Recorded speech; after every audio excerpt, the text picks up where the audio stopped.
À quel niveau de forme est-il selon vous après sa préparation tronquée à cause de sa blessure?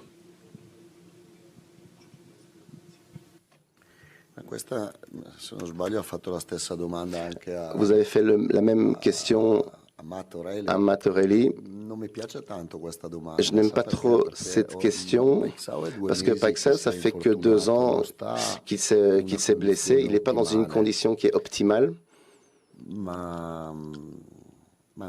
Mais c'est un joueur qui est fort et qui a déjà démontré en Champions League. Et parler de Paixão, mais pour l'instant, il n'est pas encore en train de très bien jouer.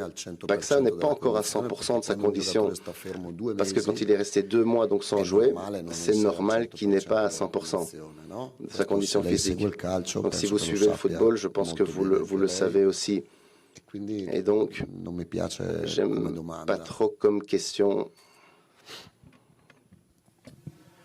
Bonjour coach, Romain Canuti, le Phocéen. Il y a 2 ans, l'OM affrontait l'Ajax. Vous aviez suivi le match puisque vous étiez dans la même poule avec Brighton.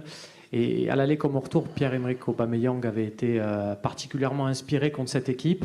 Quand on est coach, et comme vous, qu'on a 2 profils pour chaque poste, qu'on réfléchit sa composition d'équipe en fonction de la forme, en fonction aussi de ce que propose l'adversaire, est-ce qu'on inclut également ce paramètre-là qui est de dire il y a tel joueur qui est en réussite face à telle équipe, donc c'est peut-être une bonne idée de l'aligner. Est-ce que ça rentre en ligne de compte le passé que peut avoir un attaquant face à une formation? Oui, bien sûr, je pense aussi à ce genre de choses. Pas uniquement, mais quand je crée mon équipe, quand je choisis mes 11 joueurs, il y a beaucoup d'éléments qui sont pris en compte, et même l'aspect du minutage.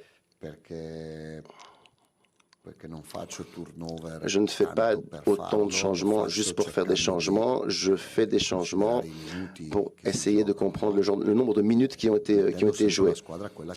Et je mets toujours l'équipe qui est la meilleure, à mon avis.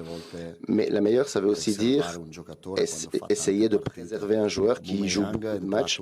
Aubameyang, il est rentré très très bien contre le PSG, contre le Strasbourg. Demain, il peut jouer titulaire, comme il peut jouer aussi en deuxième mi-temps.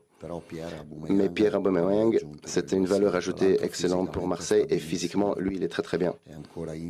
Il est encore intègre, même s'il est plus très très jeune, mais c'est un joueur qui est très très fort et un bon joueur, une bonne personne. Un joueur qui est crucial pour l'OM.